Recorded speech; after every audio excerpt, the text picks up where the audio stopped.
We have a guest speaker tonight, Reverend Bryant, and he's going to give us a talk on housing justice. And he served as the UG's first Christian pastor downtown from 1991 to 2020. He left that church to devote full time to Square One Villages, which he helped to found in 2012, and he became the executive director of Square One in 2015. So he was job sharing with that and his minister job for about 5 years. He lived in River Road area for the first 9 years that he was in Eugene, then he moved to Cal Young so that his kids could be in the Spanish immersion program at Buena Vista. Let's see, he was the vice president for Poverty and Homelessness Board of Bryant County for 6 years and has worked on issues related to homelessness and housing for his whole time in Eugene. He's also a volunteer van driver for the Egan Warming Center. Welcome, Dan. It's a delight to be here to share with you again. I was thrilled that Lindsay was on the program. She and I served in a diversity, equity, inclusion group for several months with the Banyan Consulting, where I first got to know her. So it's nice to see her this evening in that new role. And I was here before to talk specifically about Peace Village that many of you, I think, know about just down the street here. You can see that now under construction. Tonight I'd like to tell you about the rest of the work that we do, talk a little bit about some of the philosophy behind that, how we as just a ragtag group of volunteers and activists have developed an organization, a nonprofit that now owns 6 properties. We have 42 housing units in Springfield, Eugene, and Cottage Grove, and then those 70 under construction just down the street have nearly $1 million budget. So it's been quite a phenomenal growth over these last 10 years. So I had the privilege of serving this congregation, First Christian Church in the heart of Eugene, for 29 years. And being a downtown church, we had daily interactions with the unhoused, including a Sunday breakfast that, with the help of 3 other congregations, served over 300 people, typically on most Sunday mornings, so free breakfast. And that started in 2008, which also coincidentally was the year that Major Thomas Egan died on the streets of Eugene, just a block from the Eugene Mission in February that year on a freezing night. And the community then rallied and started the Egan Warming Center under the guidance of St. Vincent de Paul, for which we served as the downtown hub for nearly 20 years. And we were the central place everyone knew, get to the parking lot First Christian, and then they would take you out to other places like Trinity United Methodist, also just down the road a little bit on Maxwell. And you would have a safe place to sleep. And we slept 80 to 90 people in the basement of the church those 20 years until the fire marshal closed us down because we don't have sprinklers in the building and in the basement, and decided the exit access was not sufficient for sleeping overnight. And so now the church only has a what they're calling an evening warming center where people can come and sit. They can fall asleep, but there are no pads and places for them to sleep. But so they're still operating in that capacity and still serving as the transportation hub for the Egan Warming Center. Prior to the Egan Warming Center, we also provided shelter for families for 3 weeks out of the year, also in a program run by St. Vincent de Paul, which started the year that I arrived in Eugene, 1991. And I heard this story.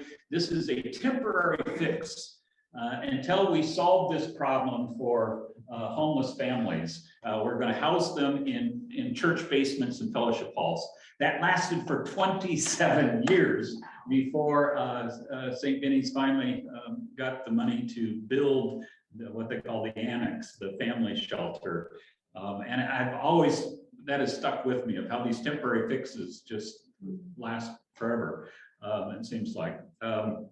Prior to that, the church had a clothing ministry, actually started back in the 1950s, run entirely by volunteers, providing free clothing and small household items to about 2,000 people a year. We were also the first church to host the parking lot program to allow people to sleep in their vehicles, only we were uncomfortable with people sleeping in their vehicles, and members of the community donated trailers for us to provide, and then we got the Conestogas built by community supported shelters. We served about 150 individuals in the 20 years that we hosted that program on our property. Well, through all of these different ministries, we served about 22,000 people annually. And keep in mind, though it's a big historic building, it's a congregation of just a couple hundred people. So from that experience, I came to three critical conclusions. First of all, that there is a stigma and a shame that comes with being homeless. And for me, the real shame is that we have made it nearly impossible for the poorest of the poor to live with any dignity among us. And second, that housing, or the lack thereof, is not simply a failure of individuals. It is a systemic failure of our society. And as such, I think it is the greatest issue of basic social justice since Martin Luther King and friends marched across the Selma Bridge over 50 years ago. Because without adequate housing for all our citizens, there is a basic injustice built into the system that marginalizes those who do not have a place to call home. Therefore, we need to change our thinking around that issue. And I'm so glad to hear Lindsay articulate that for her, this is a major issue. And I believe that instead of focusing on the homeless as the problem, we need to address the systemic issues that cause people to lose their housing. People without housing are not the problem, even when their actions may contribute to it. But the primary problem is the lack of shelter for those who cannot provide their own. The problem is lack of adequate treatment options for those with addictions they cannot control. The problem is an inadequate mental health system to provide for most of the vulnerable of our citizens. The problem is dysfunctional families with too few places to go for help, and a dysfunctional system with too few people to provide the assistance needed. Case in point, I was contacted just before I came to this meeting by the operator of Everyone Village, one of the new safe sleep sites that's emerged in the last year. They're providing shelter for 50 people. The county put out an RFP to have a housing navigator to assist those 50 individuals into housing. No one responded to the RFP. They cannot find someone to hire to fill that position. I mean, this is a systemic issue when you do not have even the basic, individuals that you need in order to assist people to get into housing. And adding, of course, to these problems are the rising cost of housing and the lack of sufficient affordable housing that is literally driving low-income households from their homes solely because they cannot afford the costs, who do not have mental health issues, who do not have drug addictions, who do not have any of these other issues. They simply do not have the income to pay for their housing. So in other words, it's not their problem, the homeless, it's our problem. And therefore, I decided I need to take some responsibility for this and need to find a new way to address those problems. As I frequently told the members of my congregation, I felt like that guy who got tired of pulling drowning people out of the river and so walked away. I'm done. People said, "Where are you going?" I'm going upriver to figure out why people are falling in, right? And so that's kind of what I see myself doing. And for me, it started back in 2011 during Occupy Wall Street, which focused on the inequalities of society. And here in Eugene, we had that camp that I'm sure many of you remember. It was in different locations. The picture here is from when it was downtown. Folks in solidarity with the people on Wall Street. And this incredible thing happened. The unhoused in our community said, "Hey, you discovered a way that you can legally camp in our city. Can we join you?" And the occupier said, "Well, I guess it makes sense. You're part of the 99%. And so they said, "Sure." And then this wonderful connection happened between housed and unhoused folk. And it was out of that the mayor, Kitty Piercy, created a task force, Opportunity Eugene, and spent several months studying this issue and developing recommendations. At the same time, a group of activists got involved and said, "Hey, we've got to figure out some solutions to offer to the city." And that's when I started plugging in. I wasn't a part of the Occupy group, but I heard that there was this group meeting to find solutions, and so I joined that group. And we met for a year to develop some solutions, and went to the city council with our proposal that the city would provide us with a piece of property for a pilot project for just 1 year to demonstrate a semi-self-managed camp of how we would run that to provide a place for the unhoused to be. And so Opportunity Village was born, a gated community on city property, which we opened in August of 2013, a village of typically about 35 people, built mostly with volunteer labor over a period of 9 months, building very simple structures, 8x8, 8x10 bungalows, no plumbing, no electricity, but it had a door you could lock. And I can't tell you how significant that is when you have that security that you can lay down at night and sleep and know that nobody is going to bother you during the night. And a place where you can keep your belongings and something that's solid, secure, and dry. By the way, I just have to point out, if you look closely, you might recognize one of the members of this crew patiently waiting for the House to select the speaker so that she can be sworn in as our representative. See her? And the pink hat is Val Hoyle, who will become the member of Congress at some point. Are we not able to? Yeah, we get rid of that. At any rate, I'm just delighted. Val's been a great supporter of ours. And in fact, I've already scheduled, if she ever gets sworn in, I've got a meeting with her in March to lobby on some housing issues. Well, that village has become its little own community where the average stay is about 18 months. There's no maximum, but the residents are expected to be working on a transition plan, and they have to meet with our housing navigator. We are fortunate that we do have one every 90 days to talk about their housing plan. The village includes a bathhouse and a shower, laundry facilities, raised garden beds, a covered cooking area with pantries, with refrigerators and freezers, propane stoves, a place for, for them to prepare their meals. There's a large yurt where it functions as the village living room where meetings are held. Villagers are required to attend a meeting once a week. It's heated, it has electricity, all kinds of appliances, microwaves, coffee machines, and the like, computers. We provide broadband internet access to all our villagers because that's essential these days for any kind of job search, housing search, what have you. All of the community spaces have electricity, and in 2020 we did add heat to the sleeping cabins, so they now are all heated. We also have solar power for lights and charging of devices, a system that was installed by a group of Jewish volunteers, college students from Portland. The village is mostly self-managed. We have a single half-time village coordinator and a half-time housing navigator to work with the villagers. The rest of the time, they're running their own affairs with our guidance. Operating budget about $120,000 a year. That comes down to about $10 a night per head per person. And by the way, though there are children in this picture, it's adults only. This is the children of one of our board members in that picture. Well, one of the biggest problems that we had when we were developing this was helping the villagers to move into permanent housing. And I began kind of researching, okay, so why is it so difficult to get into permanent housing? And when you look at the statistics from Homes for Good, which is the second largest housing authority in the state of Oregon, the wait time back in 2014, when we were doing this particular work and I did this research, the wait time at that time for a family seeking 3 bedrooms was 1 year.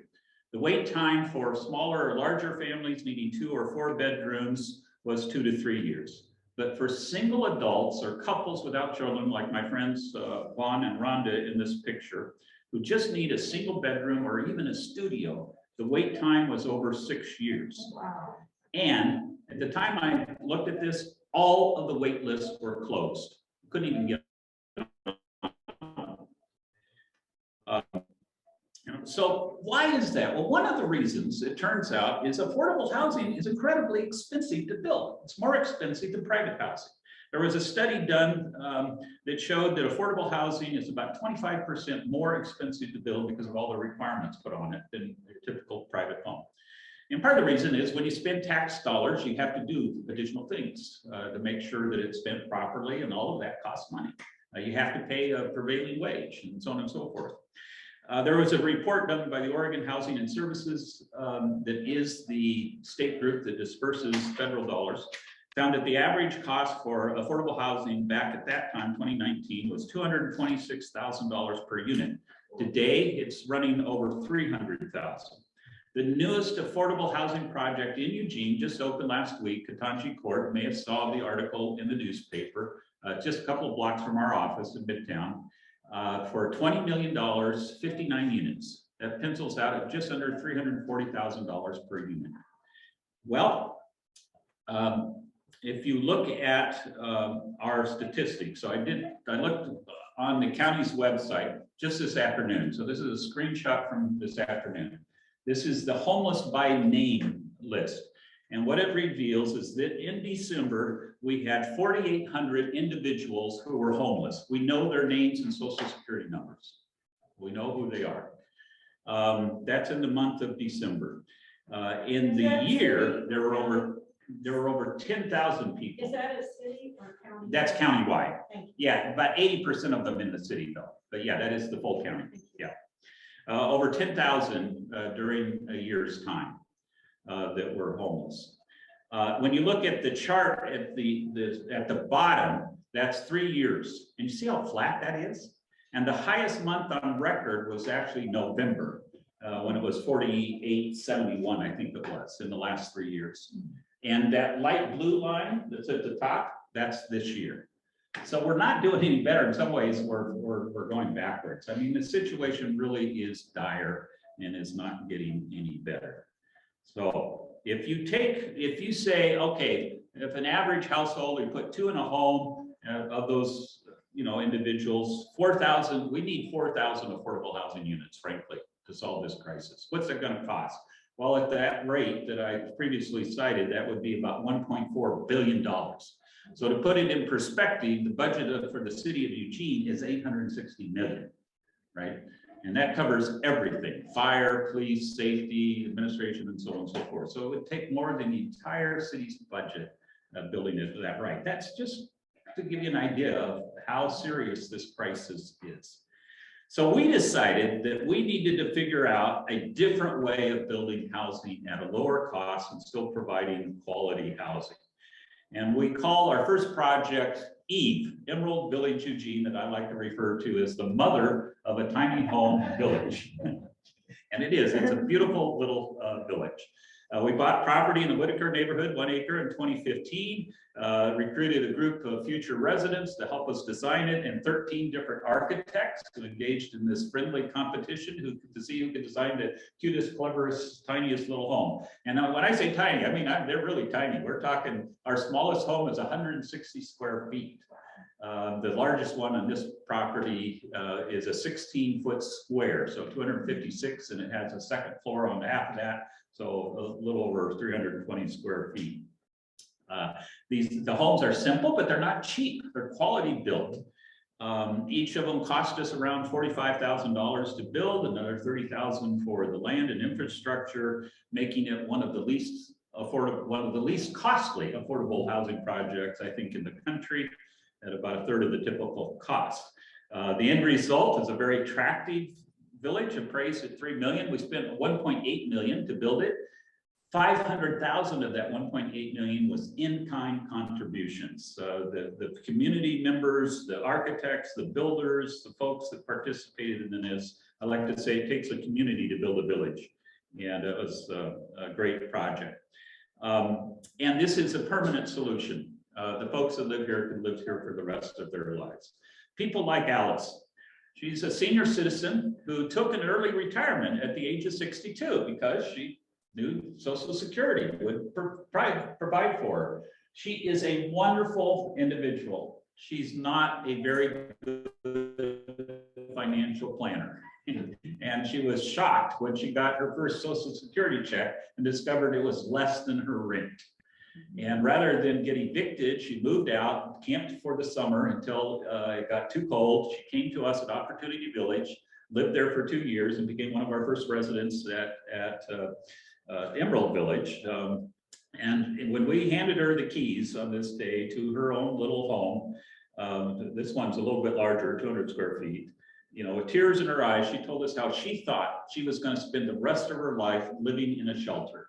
And to now to have her own home that she can afford on her very meager income.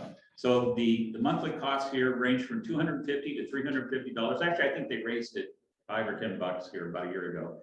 And $50 of that is their membership share in the co-op that they own and operate. So after 30 months, that $50 goes, so $50 goes away. Their membership share is $1,500, so 30 times 50, $1,500. So their rent even goes down. So the point being that someone on very limited fixed income can afford to live there. One of our younger residents, LeBeau, also one of our more colorful ones, speaking here on the left at our annual fundraising event, telling us his story. That's him on the right in front of his home. He chose the colors himself. Spent over 400 hours helping to build it. He told us that that fundraising event has literally saved his life. Because he lives on disability income, he could not afford housing, and he was forced to live with an abusive person. And it was only when he was able to move out, live on his own, that he got away from that abuse. And of course, when you live in a tiny home, the outdoor spaces become very critical, just as much as the interior, and you have to give a lot of thought into how the units relate to one another, and the pathways, and the landscaping, and so forth. We like to say we're not just building affordable housing, we are building communities where residents are empowered by working together to create not only a place to call home, but greater stability in their lives and a new future. We wanted to see if we could replicate this in a rural community. So we went to Cottage Grove, bought a piece of property there, also an acre. Their density requirements were not as great as in Eugene, so we could only put 13 houses on this acre, whereas in the Whitaker project, we have 22.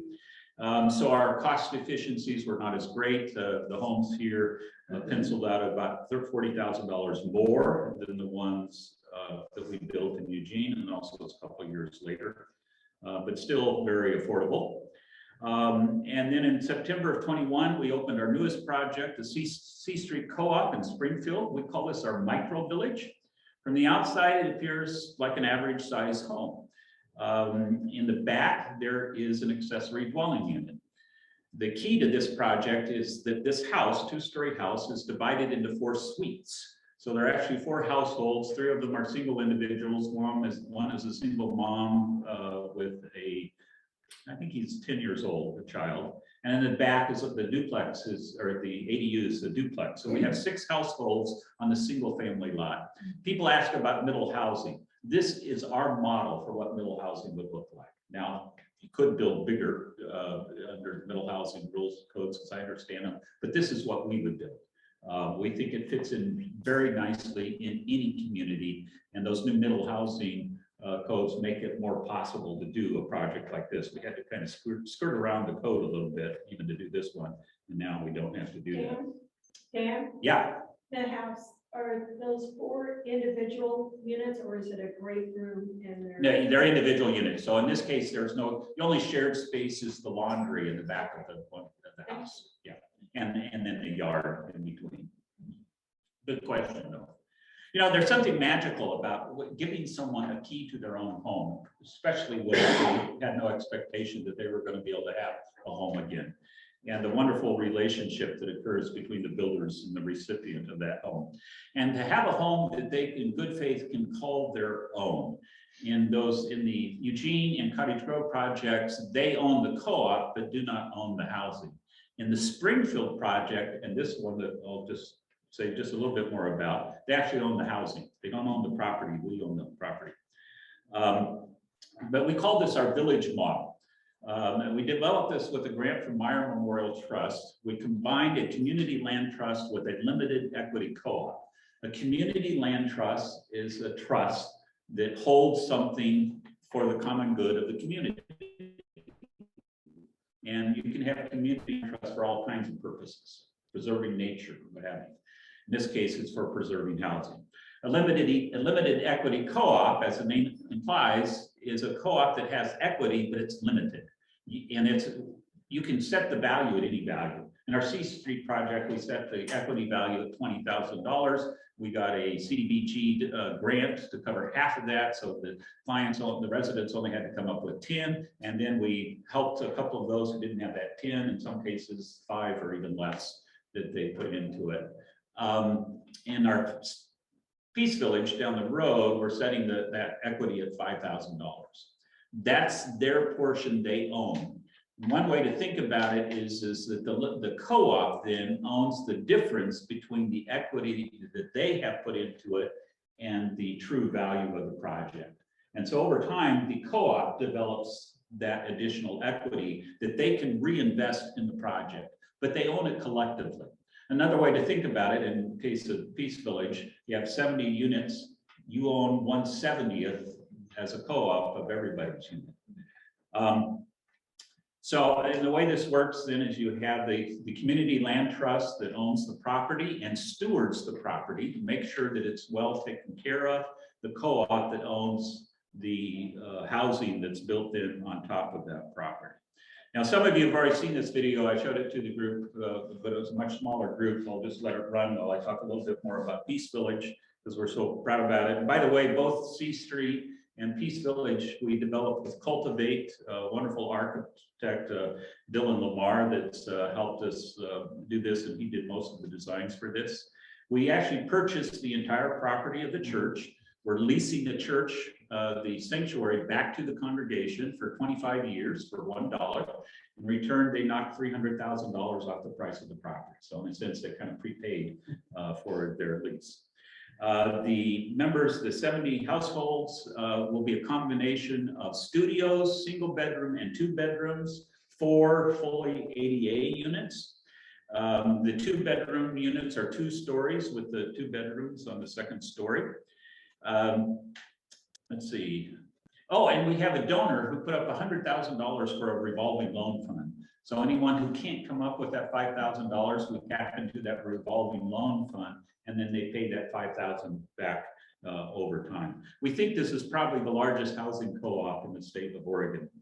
And so we're very excited as we develop this. We have not begun advertising for this, but we already have 200 people that have signed up on our notification list to be notified when we put the applications out.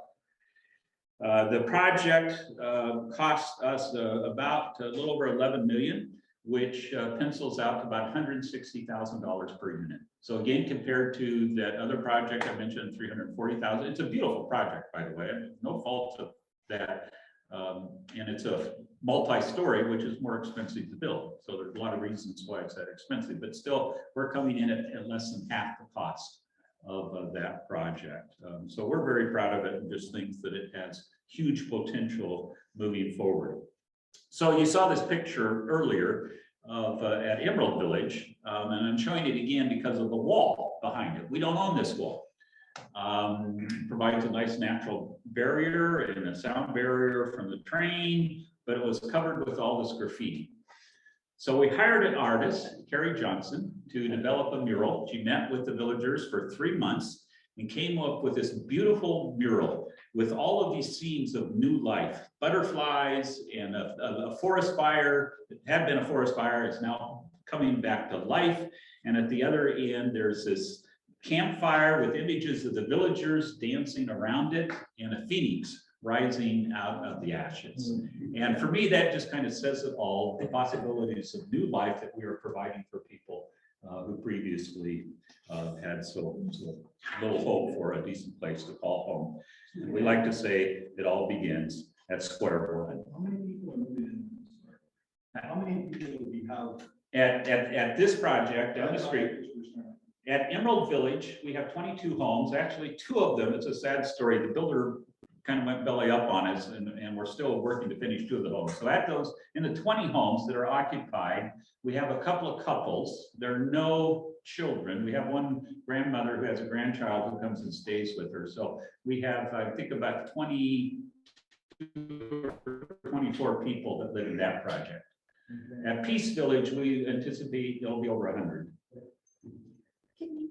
Oh, go ahead. Yeah, I had a couple of questions that came in beforehand. One was asked about how many youth, what kind of problem do we have with youth? So I looked up the numbers, and we have about 350 youth under the age of 18 that are unhoused in Lane County, and another 350 young adults between the ages of 18 and 24. And so when someone asks, is that a significant problem? Yeah, it's a very significant problem. We have a youth shelter on Egan nights specific for youth. I don't know their numbers. They haven't been huge, 15, 20 typically. So I'm not sure where the others are finding space on those nights. Well, the 18 to 24 would be in, could be in the adult shelter for Egan. But anyway, it's a very significant number. And by the way, if you look at the numbers from 4J and the school districts, that number will actually be higher because they count slightly differently. They count anyone who's couch surfing, staying with friends and what have you. And those folks often don't show up in the homeless by name list. So that number, when I say 300, is probably even bigger than that. So it's a significant issue. The other question that came in beforehand was, what about this thing we always hear about housing first? The idea of housing first is you get someone into housing and then you address whatever issues they have. Do they have a drug, addiction problem? Do they have a mental health problem? And so on and so forth. It is a wonderful solution. It is hugely needed. The biggest problem with housing first is that it's expensive because you have to have staffing to address those. We don't do housing first, at least we have not up to this point, simply because we don't have sufficient funding to do housing first. So what we are serving are the people. Lane County has what's called the coordinated entry system. And through the coordinated entry, there's a vulnerability index. And the more vulnerable you are, the more the higher need, and you're more apt to get housing sooner. It makes perfect sense. And those are the people that tend to be more expensive to care for when they're on the street. So yes, we want to get them housing first. But it means people that don't score high on that vulnerability index, because there's such a dearth of affordable housing, have difficulty getting into housing. The pandemic was very good to us because we got a lot more housing vouchers during the pandemic than we've ever seen in our 10 years of existence. And so we were much more able to get people housed in our program in the last 2 years than we have been in the previous 8. But my point being, individuals that are well functioning, that do well in our semi-managed camp, often have a hard time getting any kind of public supported housing. The wait list for Section 8 typically is closed. When you get on it, there's a lottery system. It takes 3 years to go through everybody through that lottery system, and it opens up again. It's another 3 years, and so on and so forth. So again, housing first is a great solution for the vulnerable. It's not a great solution for those folk who are simply poor and can't afford housing. Those are the people that we tend to focus more on, who don't need a lot of support services. Have you identified a method? Have we what? Have you identified a method or practice that would help bring that into better balance for those that have a higher vulnerability, while addressing those that? Yeah, I can only speak to what we do and what works for us. And because we don't, in our organization, we don't serve the higher needs folks, people that are considered dual diagnosis, right? That have both a mental health issue and a drug addiction. Typically, those folk get exited out of the program because they create problems for the community.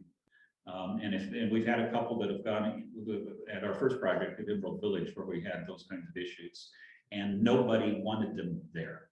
And it just created this enormous problem, and we didn't have the staff to provide the support, and so the challenge is to figure out how do you provide that kind of support. And I think that what you have to do is provide the additional support services through other funding sources, because you can't do it with just the income you get from the housing. Within your county count of that 4,800, is it the city? Yes. County, what part of the percentage would be identified as? That's a good, don't have hard facts on that. It's more anecdotal. Just from my 20+ years of working with this community, I would say a good 30 to 40% are people that are just simply low income and do not have addiction issues and mental health issues. But they're probably close to it. If you didn't have a mental health issue or addiction issue before you became homeless, you're going to develop one. Traumatic PTSD for one. People use drugs to self-medicate to stay alive on the street for another. And so, yeah, the longer you're on the street, the more likely that you're going to. And Develop that. statistically, if they live on the street, my sis was in that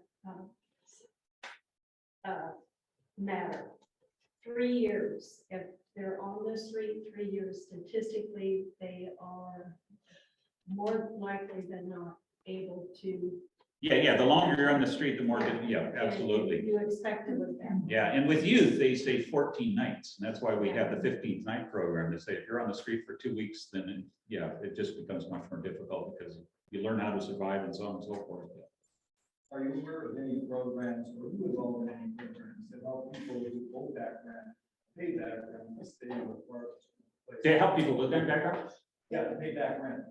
People who are in arrears on their rent. Oh, yes. I'm not terribly knowledgeable about that, but yes, there are programs. I mean, we have helped a little bit. We have been able to identify some funds, typically if it's under $1,000 that we can help someone with that.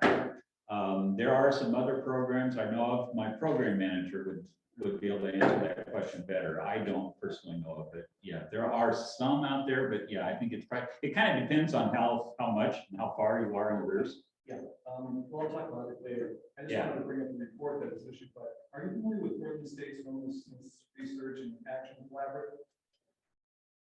I'm not aware with it, but I'd be interested in sharing that. Yeah. I'll read it to you later because I know you want to speak, but it's very important because the real issue that's oriented to them is back rent.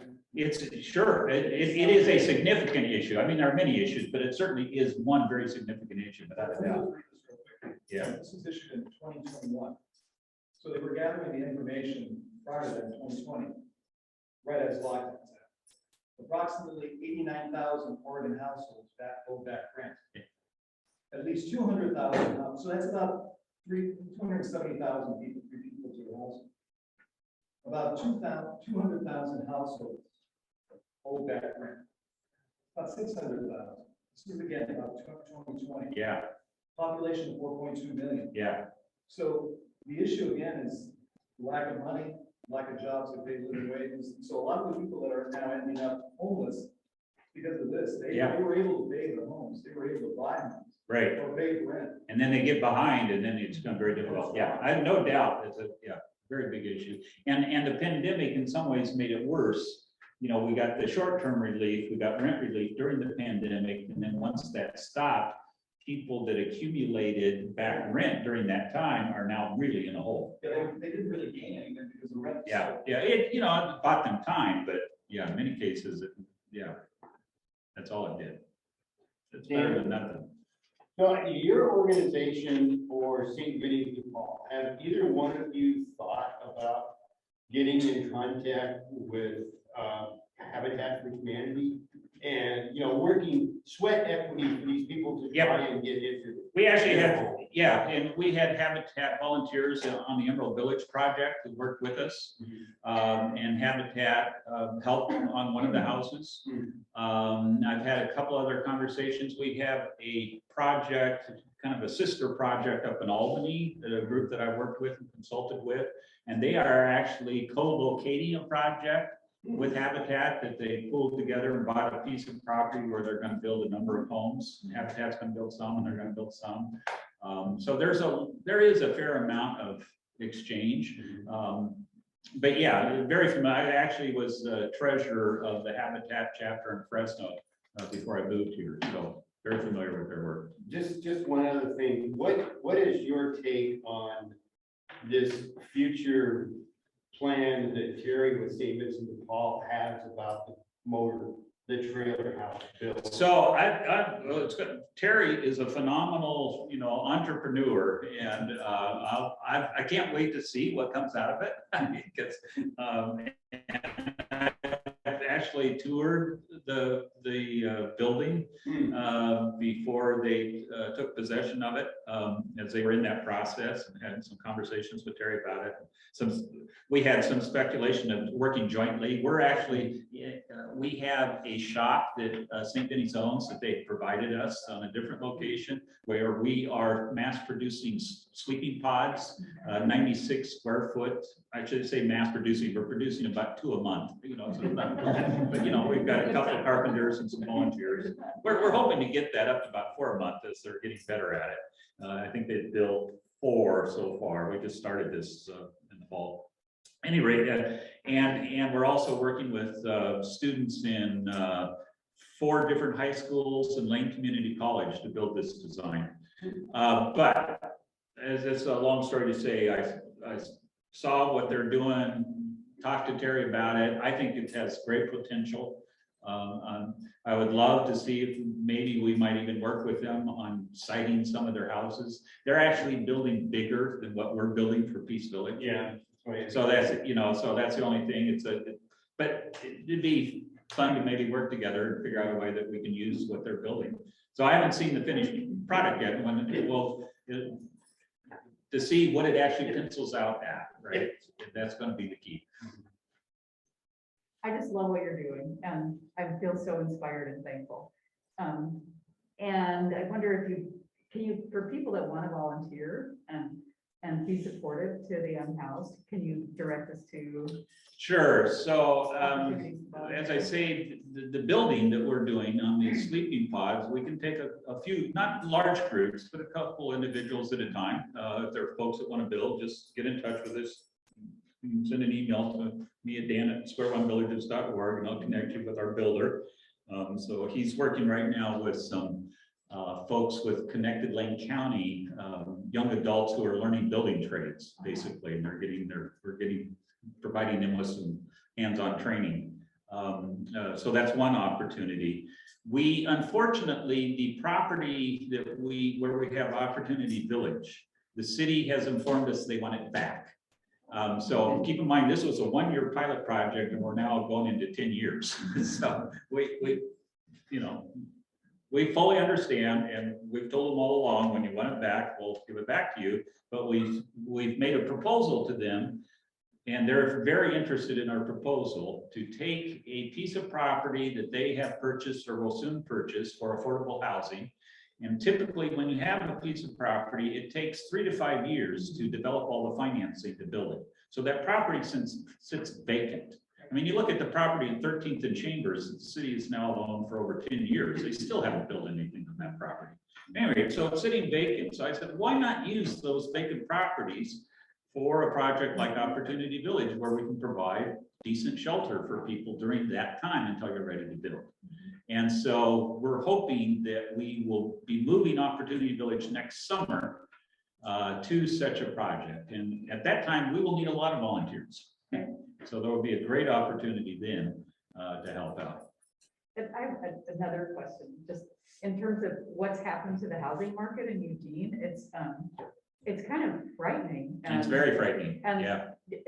Can you offer any sort of hope for first-time home buyers? I mean, I have a daughter and son-in-law who want to move here from New York City, and their rents and Eugene and New York are now roughly equivalent. And I have a lot of conversations with. We actually have a sister project in Bend, where Bend is worse than Eugene, if you can imagine. Similar kind of situation. So if I were a new home buyer, right, looking around, I'd look into co-housing possibilities.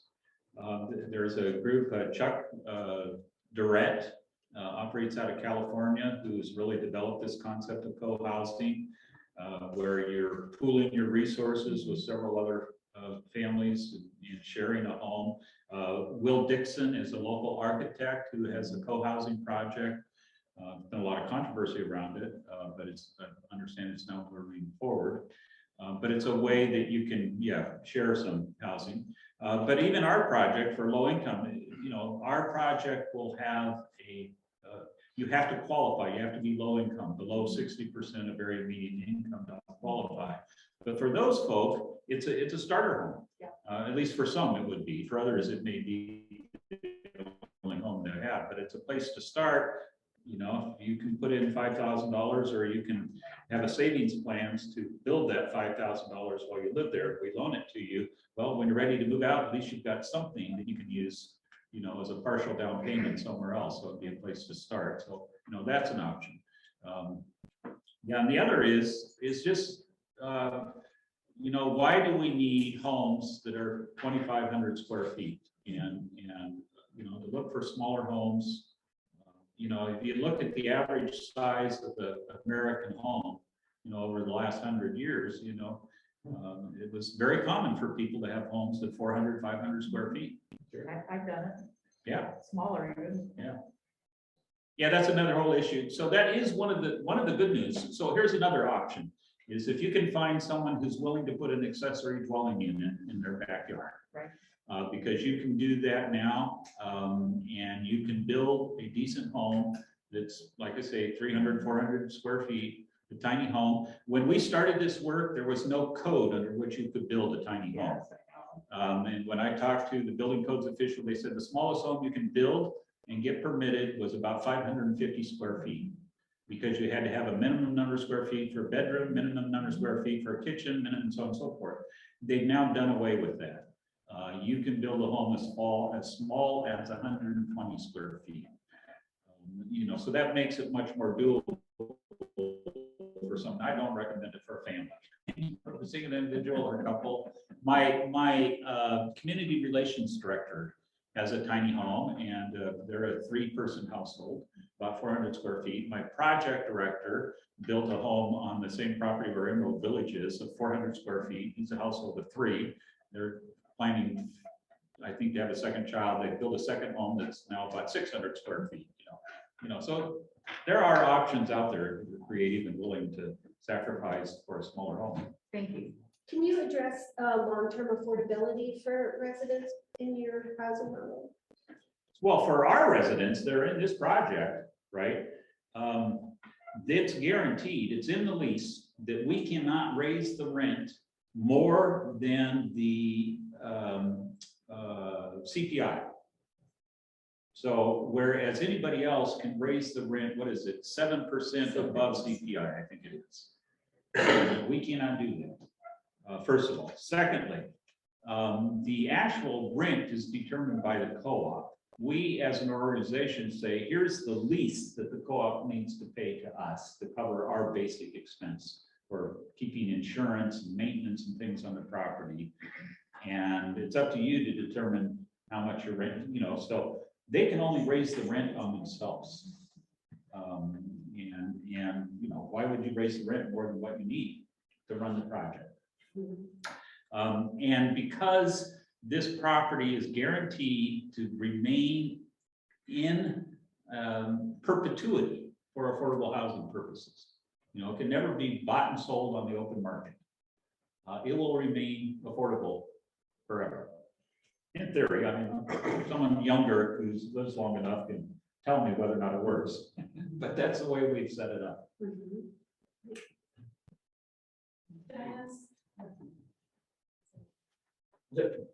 A small quick question here is downtown, a lot of services, a lot of this, but not a lot of property.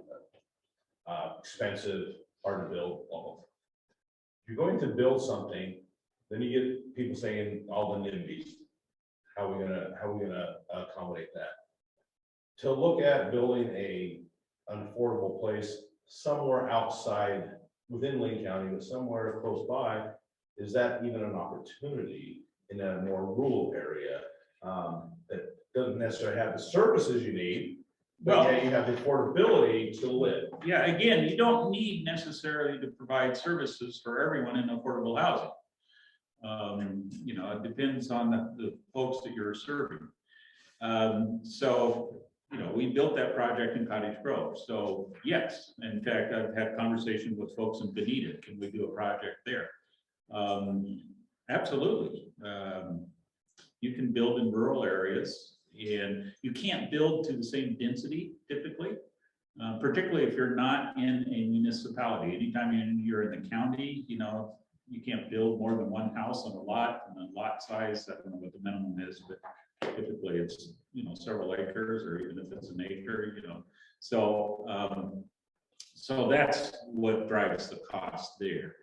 But in smaller rural-ish communities like Veneta, Cottage Grove, Oak Ridge, and so forth, I had a lot of conversations with folks about Blue River and after the fire, and trying to figure out how can they do it up there. And because that's not that's county, right? It's not a what's the right term? An organized municipality, right? So they have to go under county guidelines, and they're trying to find creative ways to get around those density or lack of density requirements, so that they can build at a higher density, because that's really the challenge. Somehow, what we really need to do is get the planning folk in the county to lower the density or increase the density, I guess you'd say, for certain areas. If you develop some rules around how you have areas where it's desirable to have higher density.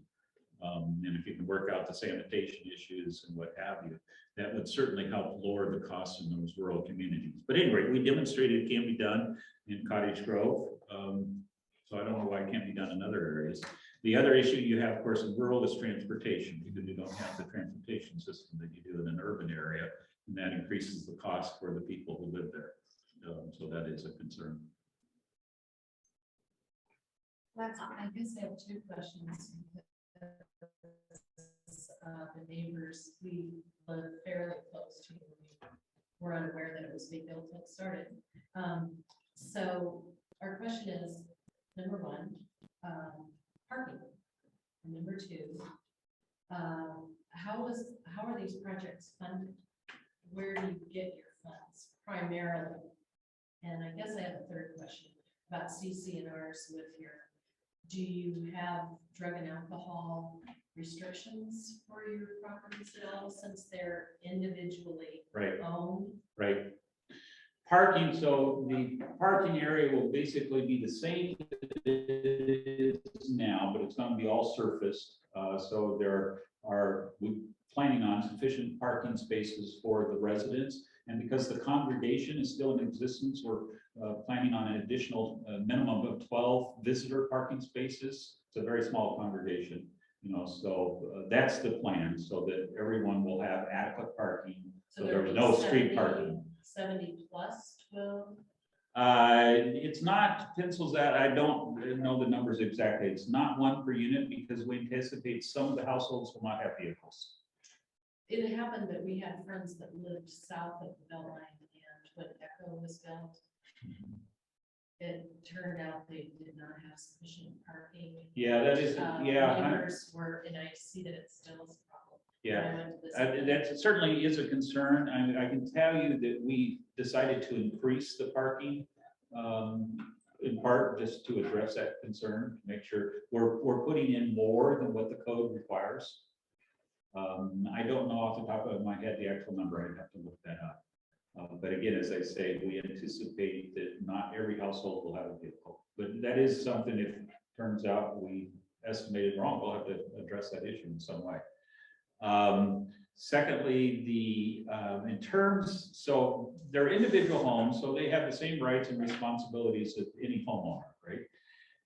The advantage of a village and co-op is that they have the means to enforce a certain standard. So if somebody in that group causes problems for the other members of the co-op, for the other residents, they don't have to go through an eviction process where they have to get a court to evict someone. If someone loses their membership because they violated the rules, they lose the right to live there. So if you get someone who has severe drug and alcohol issues and who's creating a problem, they can address it through their membership covenant. Now, someone can have drug and alcohol issues and not be a problem, and then you can address that issue. It's only when they create disturbances and make life miserable for the other people around it. There is a mechanism through the membership to deal with that. And then your third is CC. Capital fund project. Funding, oh, thank you. We were very fortunate. We had two bills from the Oregon legislature. In 2021, we got 2 million, and in 2022, we got 3.3. So that was a big chunk out of the legislature. We received 750,000 from the American Rescue Plan. That's what enabled us to purchase the property. We raised, I think so around $2 million just from private gifts, and probably an equal amount from foundations. The city gave us about $500,000 in system development fees. It's not waivers, that an allowance to pay for it. They have, they have means, funds to pay those fees for us. I think that's most of it. But So yeah, so primarily it comes and from- then the residents putting in 5,000 each, so 350,000 comes from the residents themselves. So Five where are times they 70. getting their 5,000? I'm sorry, what? They're coming to the project with their own. With their own $5,000, yeah, so they all have skin in the game. Yep. And as I say, for a low income household who doesn't have that 5,000, we'll work with them. But in that case, they're paying an additional payment to pay back their loan. We'll keep it as small as we can to make it workable for them. Do they earn equity then if they were? They don't earn equity as individuals. They earn simple interest. It's a minimum of 3% a year that they earn. It's kind of a hedge against inflation. It's an issue I've been pushing on. I'd like to figure out a different system for that, but it's fairly standard among this type of limited equity co-op nationally, that 3% is kind of the standard. But yes, so they will earn that interest. The equity is earned by the co-op. The difference between their 350,000 and the value of the housing is equity that's earned by the co-op. Oh, and that's the other part. They will have a loan. The co-op will have a mortgage of about 1.8 million. So part of their monthly payments goes to pay off that mortgage. And I didn't even mention that the monthly payments for this project, they were between $400 to $800 a month, depending on the size of their unit. And so that covers all the expenses, the insurance, the mortgage, operation costs, the staff person, property management, and the like. Where does the mortgage come from? Because Currently, we have financing from a local private equity firm. Once the project is built, we'll shop it out to we have a couple of different leads of different banks that specialize in this kind of project. in addition to the taxpayer dollars and Correct, the foundation dollars. correct. Summit Bank is our local bank. It's been very good to work with. It's been very supportive of this project. And did you say if a resident were to leave the co-op, they took their 5,000, their initial investment? Yeah, so and typically with any, a rental, but this is not a rental, but it's saying that when someone moves out, the unit is inspected, and if there's any damage, that's taken out of the 5,000. But yeah, then they get their 5,000 back. Actually, technically what they do is they sell it to the next household moving in. So if someone puts notice, we plan to move, they put out notice, receive applications, the household moving in then pays them for their share. But they cannot by the bylaws, they cannot sell it on the market for the highest, whatever the market will bear, because that's what drives the price up. Okay. Thank you, Dan Bryant. Yes. Thank you for having me.